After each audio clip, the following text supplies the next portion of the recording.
First of all, the fact that a child gets sick is a sign you're parenting all wrong. Emily always comes to my house unannounced every week and leaves her child with me. But today, it was difficult for me to take care of her child because my own kid was running a fever. What are you doing? Just take care of her like you always do. You're usually just lounging around, so at least be useful for once. Right, don't you feel sorry for Kyle? Don't worry, my wife's got nothing else to do, she'll handle it. I finally lost my patience. Understood. I'm permanently taking my leave. I pulled Kyle into the house and made a call. Mom? About that matter, I'm coming over right now. After a brief conversation, I grabbed the bags I had secretly prepared and headed for the door. I'm going back to my parents' place. I wondered why I hadn't done this sooner. Every week as Saturday approached, I felt increasingly gloomy. Emily would drop off her mischievous child and go off somewhere. And Steve, just like her, would leave without offering any help. I had reached my limit. But today was different. They might be tough opponents, but I had a plan. They needed to experience more than the hardship I had endured. I'm Amy, 26 years old. I used to work at a publishing house, but now I'm on maternity leave. My husband, Steve, works in sales at a trading company. We're the same age and met while working part-time at a convenience store during our student days. The workplace had many people our age, and the staff got along very well. We often went out for drinks with like-minded colleagues, and naturally, Steve and I started dating. He was the epitome of a modern college student, juggling studies and part-time work effortlessly, and thoroughly enjoying his student life. To me, a relatively introverted college student, his lifestyle seemed exciting, and Steve appeared dazzling. I joined him for drinks at flashy bars I'd never been to before and on unfamiliar skiing trips, which were all great fun. After graduation, we both found jobs. Steve's hairstyle and dress code became more professional as he started working at a popular trading company among students. Meanwhile, I landed a job at my dream publishing house and gradually learned the ropes. We had a child about 2 years into our marriage. I was overjoyed, as we had started to feel anxious about not having a child yet. But then, an unexpected revelation. I was pregnant with twins. After waiting so long, 2 have come along, I thought. I felt twice as happy. Twin pregnancies are said to be hard, but the thought of how adorable the babies would be filled me with joy. Pregnancy was indeed challenging. My belly grew larger than usual, making standing up a struggle.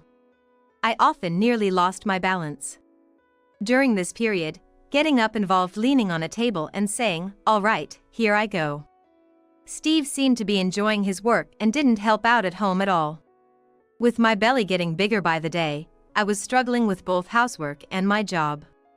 Once, when Steve brought home something I had forgotten to buy, I overly praised him, and he seemed pleased. The next day, he was more helpful, and I continued to praise him, thinking he had changed, but it didn't last long. After 3 days, Steve returned to his old ways, doing nothing at home. From then on, whenever I asked for help, he would dismiss it with a too much hassle. One day, Steve wanted new sneakers, so we went to the shopping center. I wasn't feeling well but couldn't refuse the rare shopping invite, so I pushed myself to go. As soon as we arrived, he said he needed the restroom, and I rested on a bench. "Hey, were you here?" "Wait in front of the restroom. I just wanted to sit and rest a bit. You look old and uncool." "My belly is heavy, and it's hard. I'll stand up now, just lend me a shoulder." "You're like an old lady." Steve offered his shoulder insensitively. And I, as usual, said all right, here I go, reaching for his shoulder to stand up. However, Steve, in a teasing manner, moved aside, withdrawing his support. I lost balance and fell. In that moment, I instinctively protected my belly, twisting as I hit the floor. The impact was severe. I had landed hard on the floor without breaking my fall. Steve just laughed loudly at me. Pathetic. Can't you stand on your own? Gradually, my pain subsided, but my ankle hurt more intensely. It seemed I had twisted it while protecting my belly. In pain, I lay there, but Steve just stood, doing nothing. A bystander, seeing this, helped me up. Still, my ankle didn't stop hurting. I wanted to rest in the car, but Steve wouldn't allow it. It's too much hassle to go back to the parking lot. I'll look at sneakers, just wait here. He took a long time choosing and finally returned with a big bag. My foot still hurts. Can you help me to the parking lot? What? Are you dumb? I'm carrying this heavy bag, and you can't even think of that? Ignoring his own lack of consideration, Steve retorted sarcastically. I hobbled to the parking lot. The pain worsened on the way home. I wanted to stop at a hospital, but Steve refused. What if it was broken? Filled with anxiety, I got home and immediately cooled my foot and lay down. Steve, unaffected, jokingly asked, "What about dinner?" Unable to stand, I settled for instant noodles. Can't you even stand in the kitchen? Pathetic over a little joke. Boiling water is such a hassle. Steve grumbled, but there was nothing I could do. My foot hurt so much I couldn't stand up. The next day, I managed to get to the hospital by taxi. The examination revealed no fracture, which was a relief. I just needed to rest. But the pain persisted, making life difficult for a while. Finally, the long-awaited twins were born. Raising twins was even more challenging than the pregnancy. Everything required twice the effort. I needed double the baby supplies and had no time to rest. Time flew by. One Saturday afternoon, when the twins were about 5 months old, the doorbell rang while they were napping.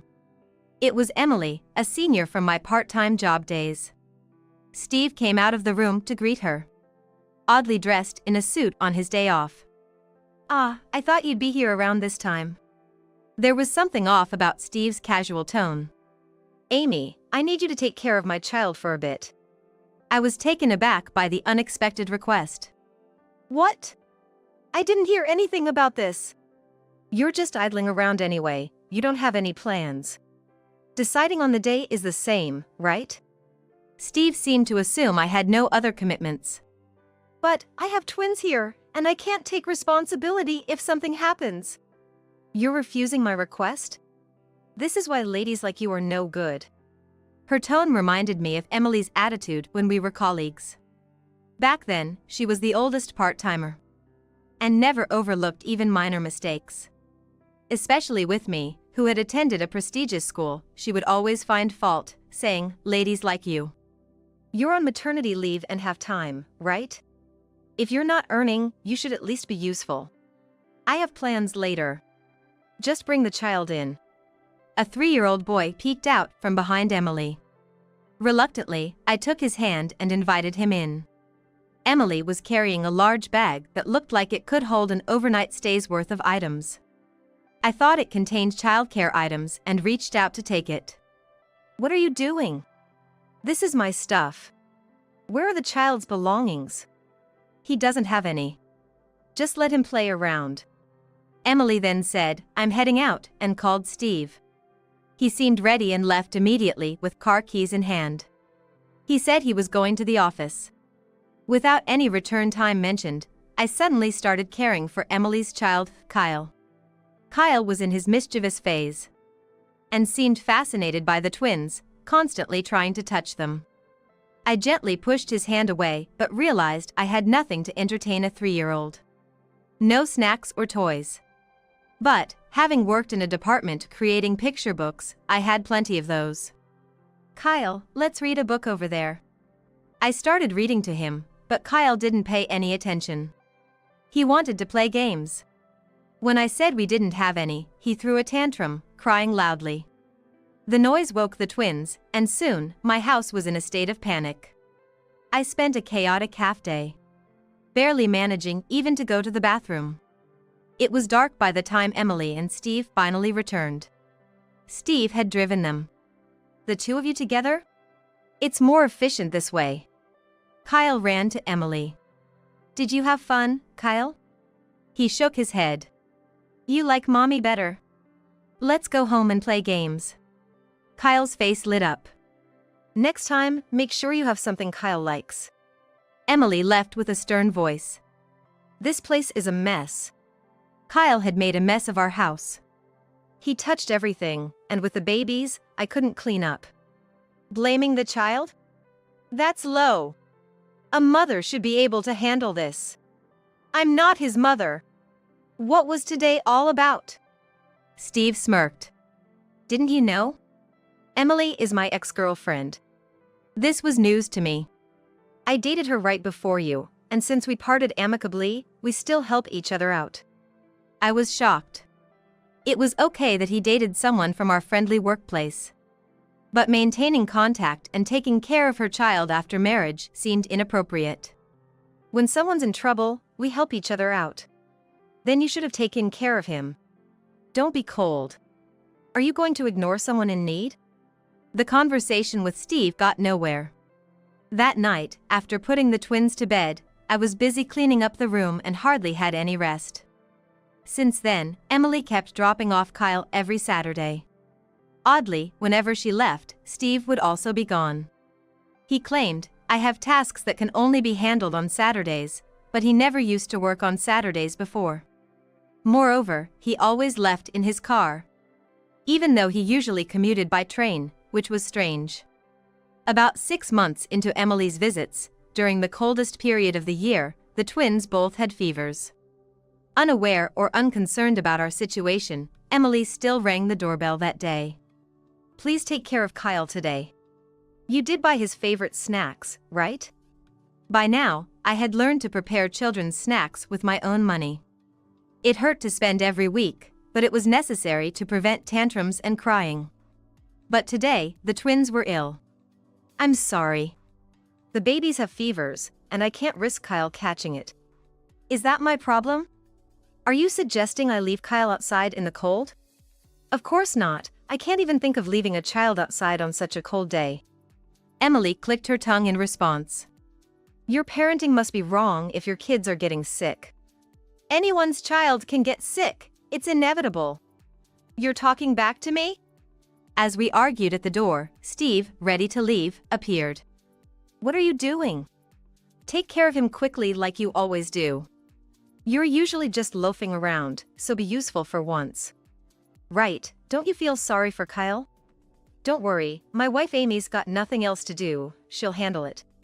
I finally reached my breaking point. Understood. I'm permanently taking my leave. After pulling Kyle inside and making a call, I said, Mom? About that matter, I'm coming over right now. After a brief chat, I grabbed my secretly prepared bags and headed for the door. Wait, where are you going? I'm going back to my parents' place. What about the kids? Kyle, oblivious to this exchange, was already heading for the pile of snacks on the table. Looks like Kyle wants to stay here. You take care of him. And don't forget about the twins. I can't do that. I managed for 6 months. You're a father, you should be able to do it. With that, I left the house. My parents' house was only a 5-minute drive away. Using Steve's car, I headed to my parents' home after a long time. Steve's calls and messages kept coming, but I ignored all the notifications on my smartphone. In the evening, Steve and Emily came to my parents' house. After leaving Kyle with Steve, Emily had apparently gone to her original destination. Unable to move, Steve was stuck with the children. When Emily returned, they brought the twins and Kyle to my parents' house. They had to walk, and it seemed like a struggle. Steve was visibly exhausted from his first experience with childcare, while Emily was still impeccably dressed. I led the contrasting pair into the living room. Emily was the first to speak. What was today about? I can't believe you defied me. I expected Steve to chime in, but he just seemed utterly exhausted. And only vaguely nodded. Emily, since you're being loud, let's get to the point. After you left Kyle with me and went out with Steve, I asked my parents to watch the kids and followed your car with the one from my house. Steve looked shocked. You did what, like a detective? Yes, I wasn't just sitting back and taking it. I had suspected Steve and Emily of having an affair, but the reality was more complicated. Steve's car headed to the station, and surprisingly, only Emily got out there. Then Steve went straight to the office, as he said. I confirmed with his office that he did show up for work. They said he often left soon after arriving for his outside work. That day, Steve's car left the office quickly. A young woman was in the passenger seat, and they drove straight to a hotel in the entertainment district. I captured this in photos, clearly showing the car's license plate. Steve, you've been cheating with someone from work. When I showed the photo, Steve tried to grab my phone and destroy it. My parents stopped him. His reaction was proving everything. Who's she? I honestly suspected Emily, but it's not her, is it? It's a junior from work. She came on to me, saying I'm the best man ever. She was totally smitten with me. How could I pass up such an opportunity as a man? So you wanted time with her, and Emily wanted to go out, your interests aligned. And taking care of her child made you owe her. That's right. I sighed. Cheating during my maternity leave, lying to me and everyone at work. Steve stood up and yelled. So what? You haven't paid any attention to me since the kids were born. You're not a child anymore, Steve. Shouldn't being a father be your priority? Father? Like I care. They're your kids. How can you say that? They're your children too. Stop your nonsense. Who do you think earns the money here? I'm on maternity leave. And not to mention, I used to earn more than you. We're struggling now because of my reduced income. Steve was tapping the table edge. A habit when he's irritated. That sound was grating on my nerves. Fine. You can do as you please. Of course, I'll take custody of the children. Custody? You mean? Yes, we're getting divorced. It's only logical. Wait, it was just a momentary lapse of judgment. Steve suddenly tried to appease me, but I was unmoved. A lapse of judgment? You think that's enough? I'll break it off with her. Please do. But we're still getting divorced. Why don't you understand? Steve's self-centered reasoning was endless. I was exasperated. I don't hate the kids.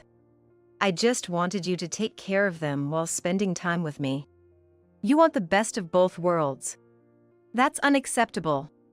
I should definitely divorce you. I'll be demanding alimony and child support separately. What? I don't want to pay that. I calmly responded. If you refuse, that's fine. We'll discuss it with lawyers. The attorney fees will be added to the alimony. Steve was at a loss for words. I turned to Emily. So, I won't be able to take care of Kyle anymore.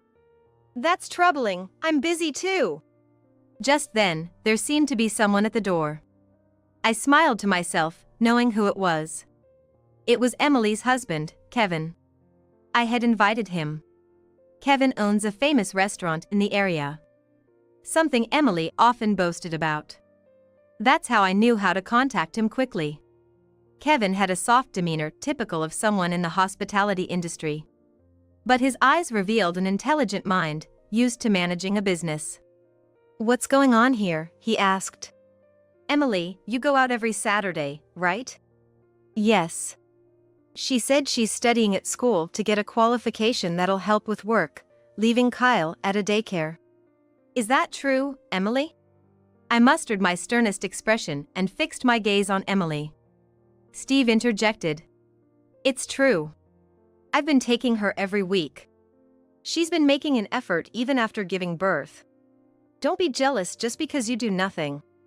I'm asking Emily. After all, the daycare story is a lie. What? She's been leaving Kyle at my house every week, without even bringing any belongings for him. I have twin babies, and taking care of 3 kids has been very challenging.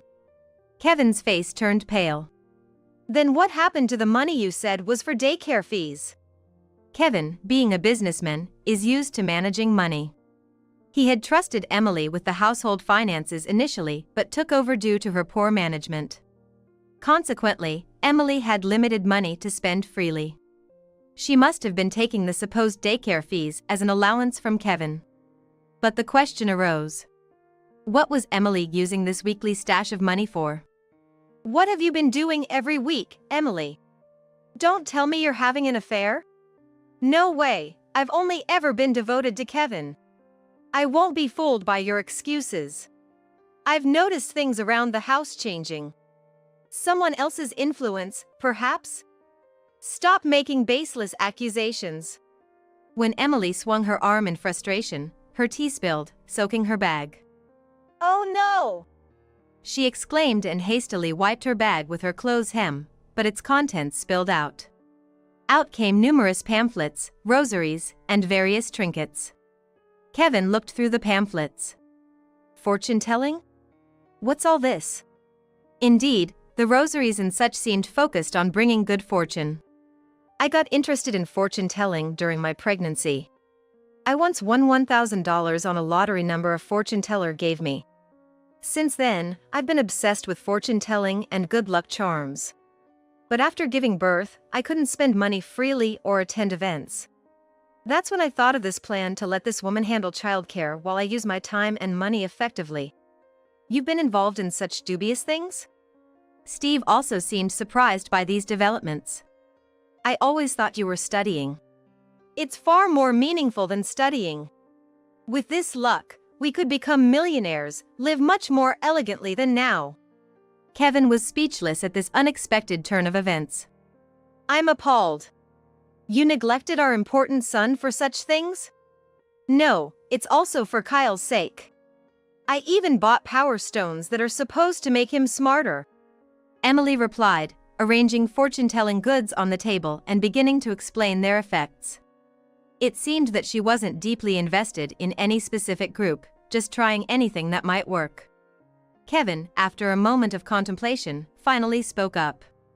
Amy, thank you for revealing this side of my wife. We need to have a serious discussion at home. He then firmly grabbed Emily's arm and led her to the entrance. Despite her continuing to shout protests that no one paid attention to. After that, I decided to stay at my parents' house for a while. I had thought childcare would become more burdensome, but with my parents' help, it was actually more comfortable than before. In my spare time, I contacted Steve's company and revealed that his Saturday work was a lie and he was actually meeting his mistress. This exposed Steve for both lying about his work and having an affair in the office. Naturally, the company took strict action against him. Inside the company, rumors, some true, some exaggerated, made the atmosphere more unbearable for him and his mistress than the company's disciplinary measures. They lost credibility both inside and outside the company, making it impossible for them to work there anymore. Eventually, Steve called me. Please, have mercy. I'm gonna lose my job. I just reported the facts to your company. You brought this upon yourself. I've reflected enough, so how about we start over? I refuse. I can't trust you at all. I said and ruthlessly ended the call. I could tell Steve was suffering considerably. However, compared to the pain I had endured, his troubles seemed minor. He deserved to suffer more. Steve ended up leaving his job.